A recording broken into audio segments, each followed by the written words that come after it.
Hello everyone. आज का video Lalit न्याय मिथिला यूनिवर्सिटी के उन स्टूडेंट के लिए है जो पार्ट 2 में है और जिसका सब्सिडियरी हिस्ट्री है। हिस्ट्री सब्सिडियरी से रिलेटेड 50 प्रश्नों का रिवीजन और साथ में मॉक टेस्ट हम सभी इस वीडियो में करेंगे।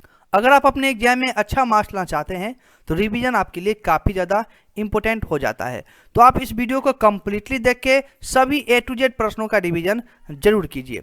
और वीडियो के लास्ट में आप हमें कमेंट सेक्शन में ये जरूर बताइएगा कि आज के वीडियो में जो 50 प्रश्न है उसमें से आपने कितने का सही जवाब दिया है। तो आइए बिना देरी किए हुए वीडियो को स्टार्ट करते हैं आज के पहले प्रश्न से।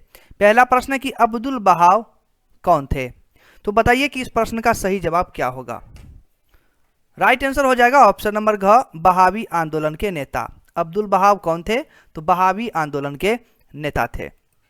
दोस्तों आप वीडियो को स्टॉप करके प्रश्न और ऑप्शन को अच्छे से पढ़िएगा और करेक्ट जवाब देने का पूरा कोशिश कीजिएगा, क्योंकि आज के वीडियो में जो 50 प्रश्न है उसमें से कम 20 प्रश्नों का सही जवाब आपको बताना ही बताना है।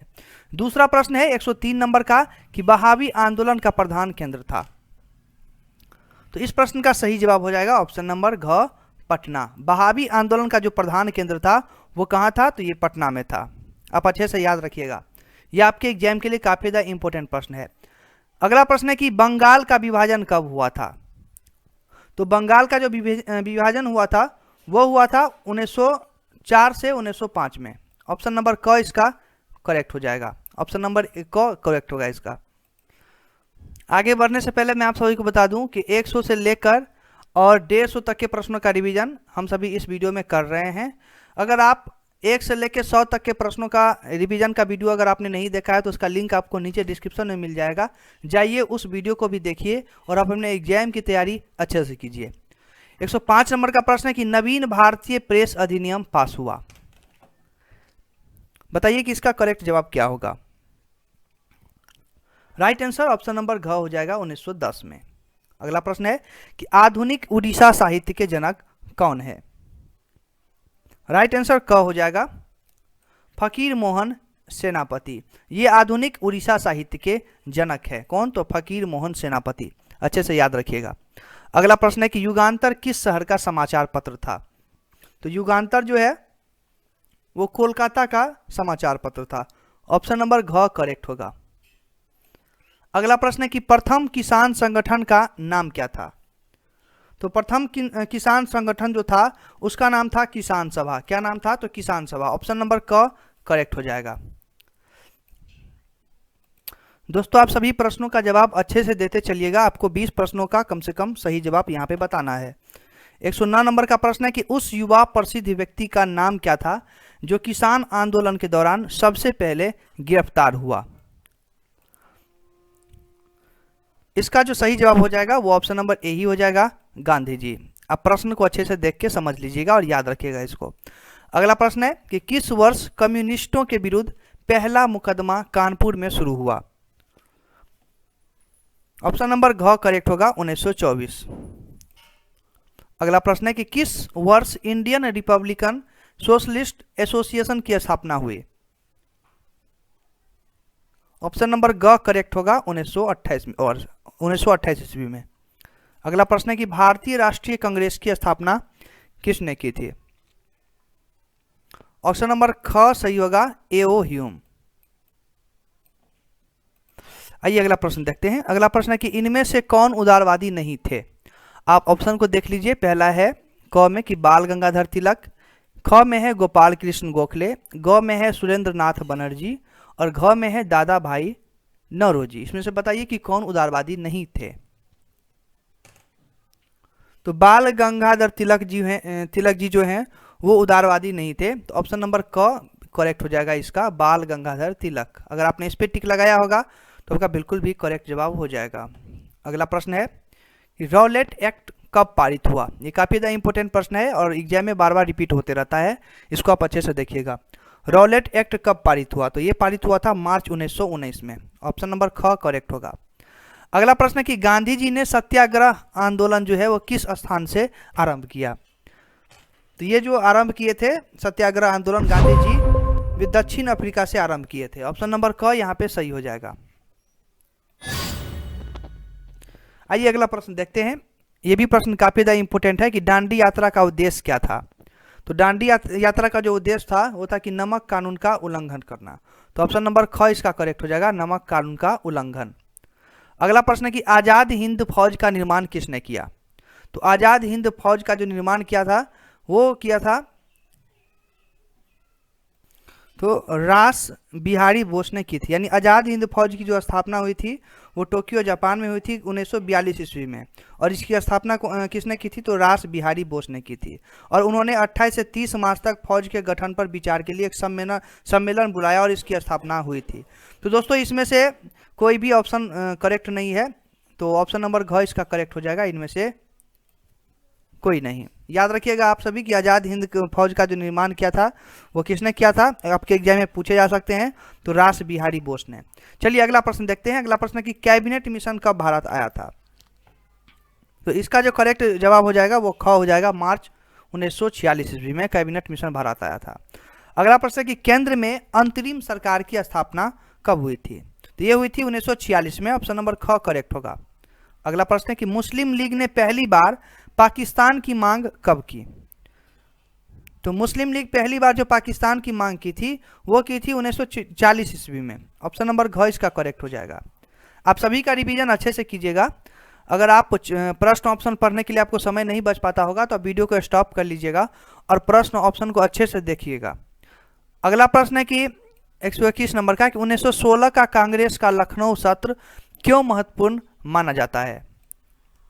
तो 121 नंबर का जो प्रश्न है उसका सही जवाब हो जाएगा, आइए पहले ऑप्शन देख लेते हैं, इसके बाद इसका राइट आंसर जानेंगे। कह रहा है कि 1916 का कांग्रेस का लखनऊ सत्र जो है वो क्यों महत्वपूर्ण माना जाता है। उदारवादी एवं उग्रवादी एक दूसरे के निकट आए, मुस्लिम लीग तथा कांग्रेस के बीच समझौता हो गया और हिंदू मुस्लिम एकता का विकास।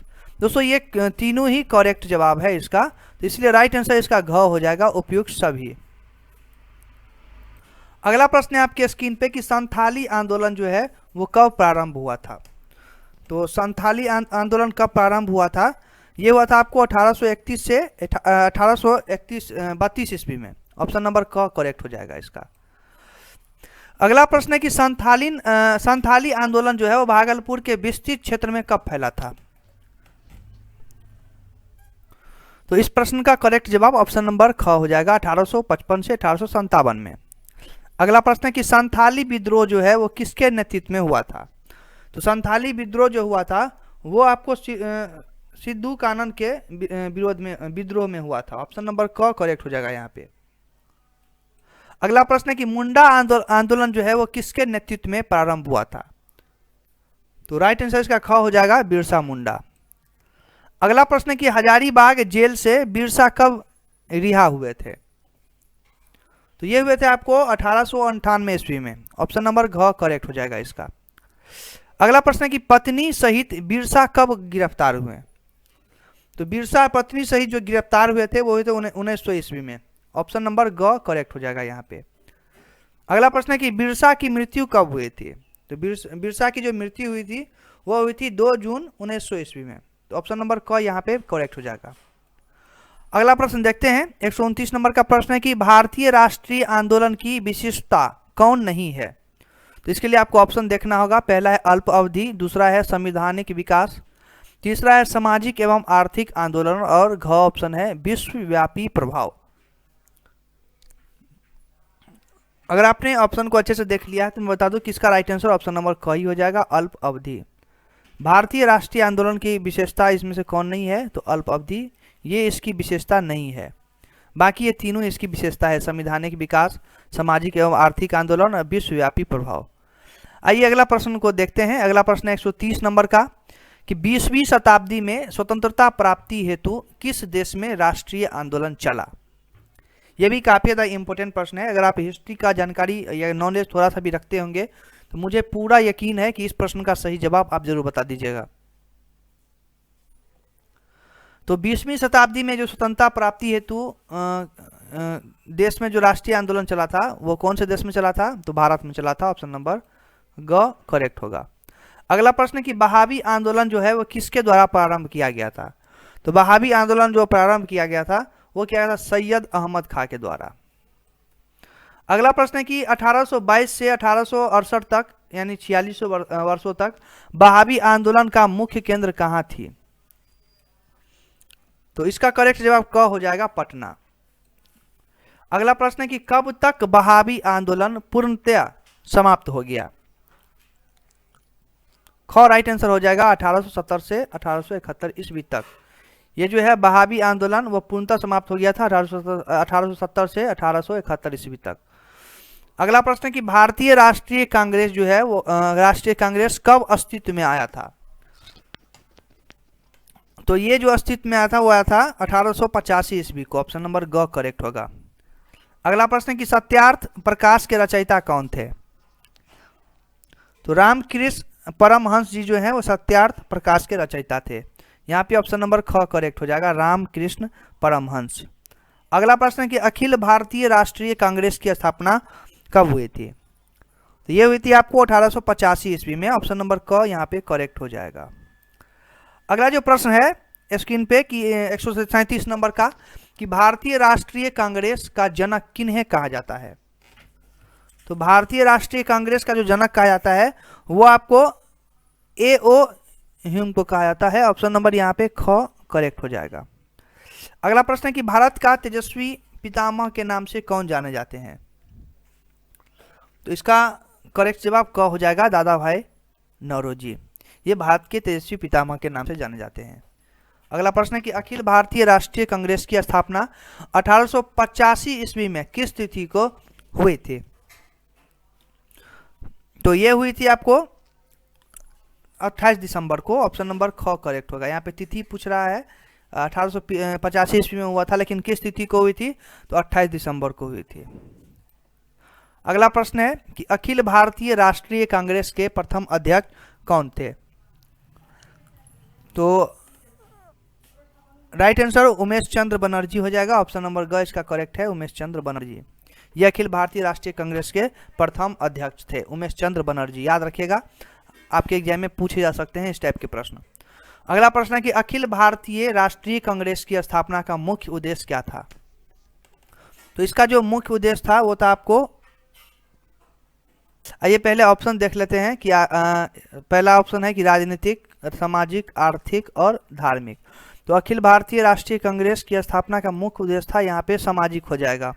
ऑप्शन नंबर ख करेक्ट हो जाएगा, सामाजिक। अगर आपने ख पे टिक लगाया होगा तो सही हो जाएगा आपका। अगला प्रश्न है कि यंग इंडिया के रचयिता कौन थे? तो यंग इंडिया के रचयिता थे लाला लाजपत राय। ऑप्शन नंबर क यहाँ पे करेक्ट हो जाएगा। इस प्रश्न का जवाब आप सभी को शायद आता ही होगा। अगला प्रश्न है कि भारतीय राष्ट्रीय कांग्रेस की स्थापना के साथ किस अंग्रेज का नाम जुड़ा हुआ है? तो ये आपको जुड़ा हुआ है A.O. ह्यूम का। ऑप्शन नंबर ग यहाँ पे करेक्ट हो जाएगा। ये नीचे है A.O. ह्यूम, ये इसका करेक्ट जवाब होगा।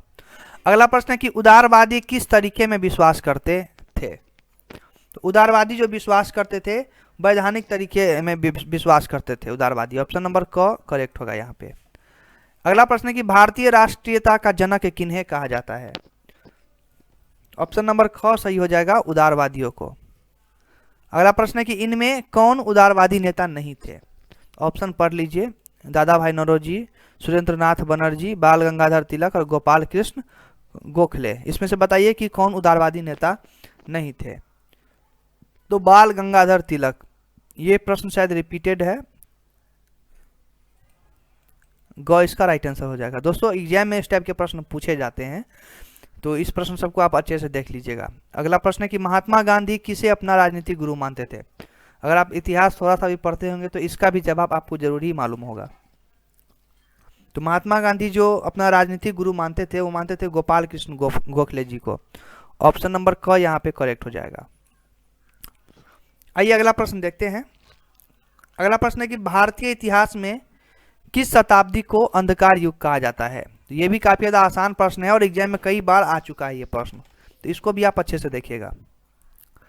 तो ऑप्शन नंबर ख यहाँ पे बिल्कुल करेक्ट हो जाएगा, 18वीं शताब्दी। अगला प्रश्न है कि सर्वेंट्स ऑफ इंडिया सोसाइटी की स्थापना किसने की थी?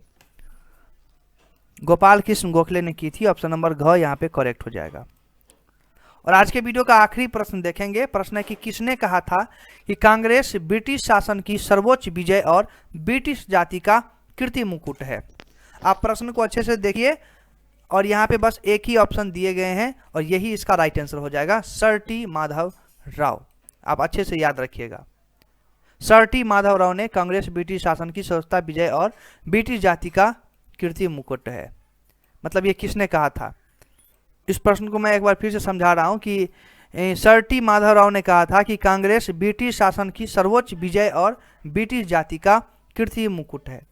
तो अगर आपने 150 प्रश्नों का रिवीजन यहाँ पे आप किए हैं, यानी 50 प्रश्नों का रिवीजन आप किए हैं, अगर आपने पिछले वीडियो को देखा है 1 से लेके और 100 तक के प्रश्नों का रिवीजन वाला वीडियो, तो मुझे पूरा विश्वास है कि वो भी वीडियो आपके लिए काफ़ी ज़्यादा हेल्पफुल साबित हुआ होगा और ये भी वीडियो आपके एग्जाम के लिए काफ़ी ज़्यादा हेल्पफुल साबित होगा।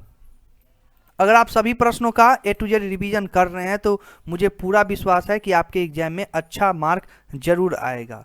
तो आज के लिए बस इतना ही, फिर मिलेंगे नेक्स्ट वीडियो में। तब तक के लिए मैं गोविंद आप सभी से इजाज़त चाहता हूँ।